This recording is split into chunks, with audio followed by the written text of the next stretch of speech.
Cruise news time. Well, some wild stories today. There is a threat to people and property in Alaska that is being dealt with straight away. And Venice, of course, they're not too keen on cruise passengers, but there's a cruise ship that figured out a way to go to Venice without breaking any rules, and the government there is still not happy about it.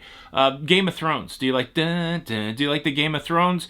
Well, there's a great summertime cruise for you, and just announced surprise inspections on cruise ships. Surprise inspections. I'm sure the cruise lines are like, could you just leave us alone, please? Either way, that. Plus, is there a toilet in this cabin? I've been getting that question a lot. Where's the toilet? Cruise news. Let's talk about it.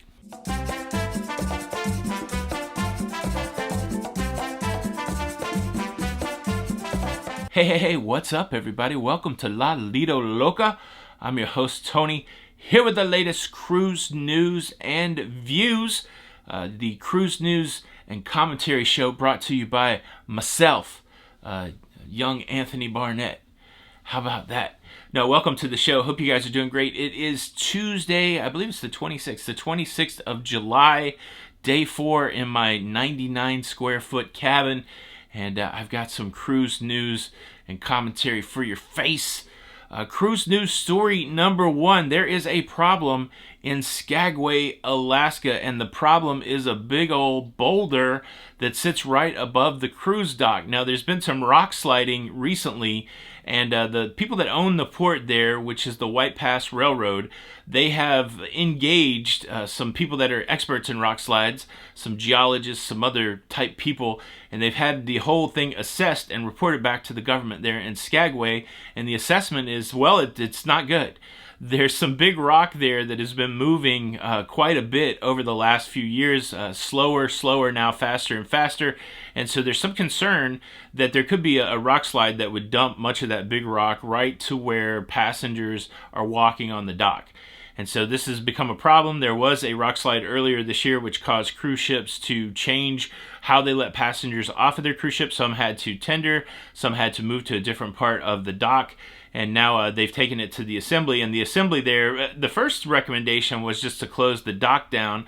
But that seemed untenable right here in the middle of the Alaska season.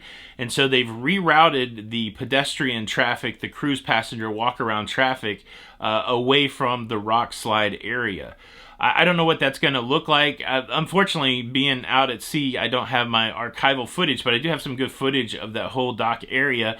And I'll be going there in just a few weeks to Skagway, so I should be able to draw some sort of comparison as to where I got on and off the cruise ship in last year as to what it looks like this year. But yeah, so if you are scheduled to go to Skagway, be prepared. If you've been there before, it may not be the same experiences that you've had previously because they are rerouting the traffic to keep people safe from big rocks. Cruise news story number 2, an interesting one. We've been hearing over the last few years, even before the shutdown, that Venice not exactly excited about cruise ships coming to its city, to the point where large cruise ships have been excluded or kicked out of Venice, not able to dock right there in the city because of fears and concerns that the docking of such large ships would be detrimental to the harbor, to the lagoon, I think they call it, to the docking area. And so they've been pushed out to another dock, an industrial dock, which is further away, or in an even further dock that's about 2 hours away, where people have to jump on,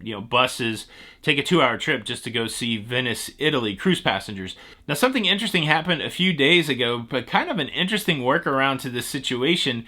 The NCL Gym, they were coming by Venice. They dropped anchor out in regular water. They didn't go into the lagoon, and they worked with the Port Authority, and the Port Authority sent out tender-type vessels, motorboats is what the article called them, tender-type vessels, and they brought 1,500 passengers for a day trip in Venice. Now, of course, this is something that the cruise lines worked out with the Port Authority, but apparently city officials did not give the approval to this, and the city officials are the ones that are trying to protect the tourism there in Venice. City officials were like, we're not excited about this drive-by tourism. They're even to the point where they're going to start taxing day tourists to Venice. You're going to have to pay, I believe, like 10 euros to have a day pass. You're going to have a QR code, and if you get stopped on the street without the QR code, you're going to have to pay 300, like a 300 euro fine. There's a lot of contention, I guess is the best way to say it, a lot of contention going on in Venice, and NCL may have come up with a really creative solution that was agreeable, not only to them, but to the port authorities to get people into Venice, but it's going to yet to be determined whether or not the city officials are going to allow this kind of stopping by type port stop to occur in the future. It's an interesting debate. Of course, as cruisers, we only descend on we're not immersed in culture, right? We don't go somewhere for days at a time. The cruise ship is basically our home, and we go and visit places for 8 hours at a time, and then we get back on the cruise ship. And I've definitely heard this criticism about cruising, that it's not immersive, or people aren't staying in the location long enough to really benefit tourism. It's a weird phenomenon here in the United States that I think some other countries, they don't particularly understand. We don't really travel out of the country that often. We're not super encouraged to do that. We are encouraged to travel state to state, and traveling state to state in the United States is not that big a deal. You don't need any, special paperwork to get across state borders. There's no restrictions, and so as travelers that travel state to state primarily, it's pretty easy. And so once you do something that's completely different, like traveling to a foreign country, that can be a challenge for a lot of people. And I know that Europeans who are able to travel from country to country, from even the youngest of ages, they don't necessarily get that.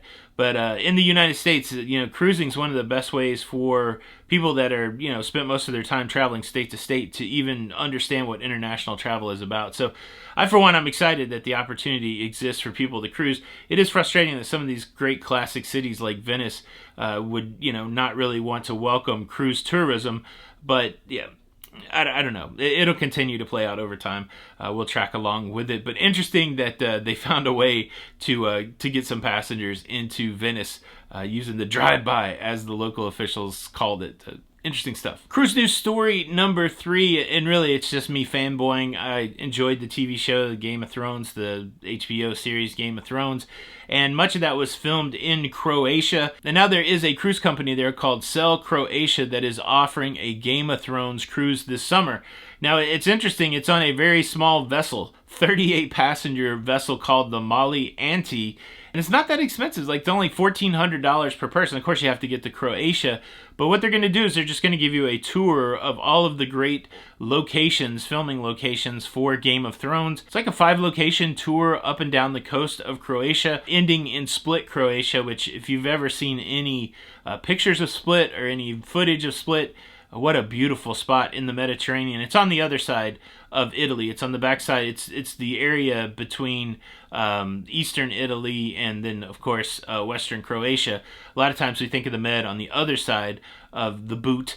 But yeah, beautiful, just beautiful. I tell you, if I had room in my schedule, I'd be very tempted to go over there and check it out. But 38 passenger vessel up and down the coast of Croatia, hitting all of the spots for Game of Thrones. I'm looking forward to this new Game of Thrones series. Any Game of Thrones fans out there, leave a comment below. Now we got to talk about the announcement about surprise inspectors coming on cruise ships.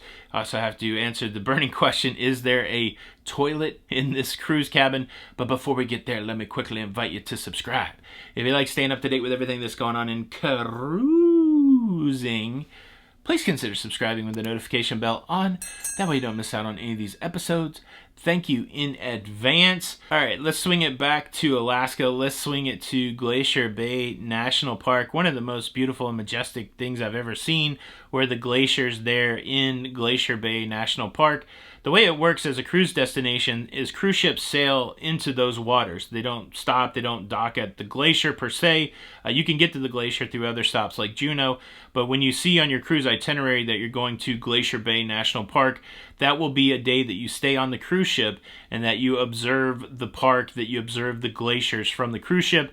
They usually bring on a park ranger who will talk you through the whole scenario. They'll talk you through all the glaciers that you're seeing. It really is a cool thing. You can sit on your balcony and just kind of enjoy Alaska by the waterways. Now, not all cruise lines sail into Glacier Bay National Park. Notably, Royal Caribbean doesn't have cruises into Glacier Bay National Park, and there have been some cruise lines that have gotten in trouble for doing not good things for the environment in Glacier Bay National Park. Princess Cruise Lines comes to mind. They were fined for dumping wastewater in Glacier Bay National Park against the rules back in 2013. And so, you know, it makes sense. The park rangers are putting a program in place where they will put third-party inspectors onto cruise ships for surprise inspections, checking things about what they do with their wastewater, checking the fuel that they use to make sure that they're using low emissions fuel, and just making sure that everything is copacetic when it comes to cruising through Glacier Bay National Park. I'm sure the cruise lines are not excited to hear this news that all of a sudden they're going to have to be ready for surprise inspections, but at the same time, the rules are pretty clear for Glacier Bay, and if the cruise lines are following the rules, the inspection should be no problemo, as it were. And what's wild, and something I didn't realize, 95% of the visitors to Glacier Bay National Park are cruise ships, cruise passengers. And so it makes sense to me what the park rangers are doing. The park services, their charge is to take care of that park.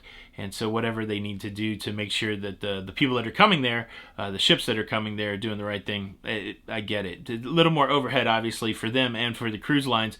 But if it keeps us going to Glacier Bay for many years to come, well, then that's fine. All right, time to bust out the old cell phone and show you guys if there is a toilet here in the cabin. All right, bathroom tour. Let me go to the wider lens. There we go. Bathroom tour.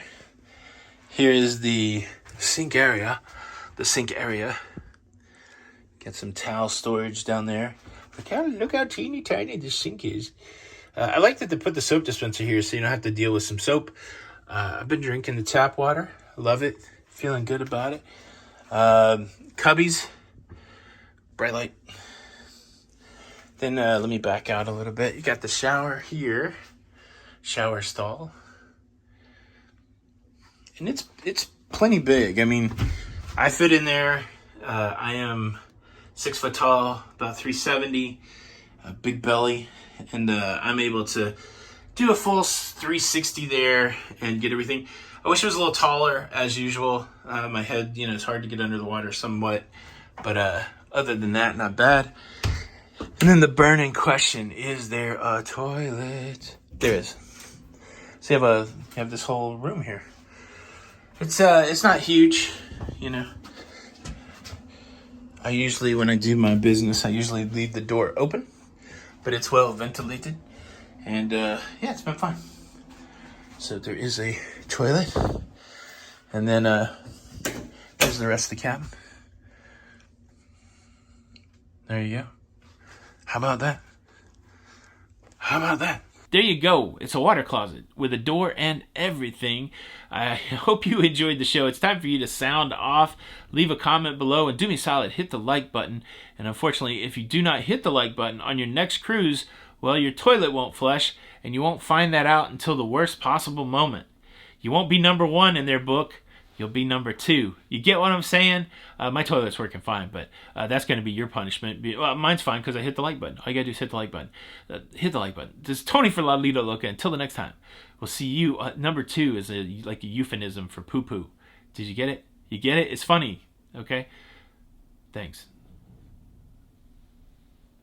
It's funny.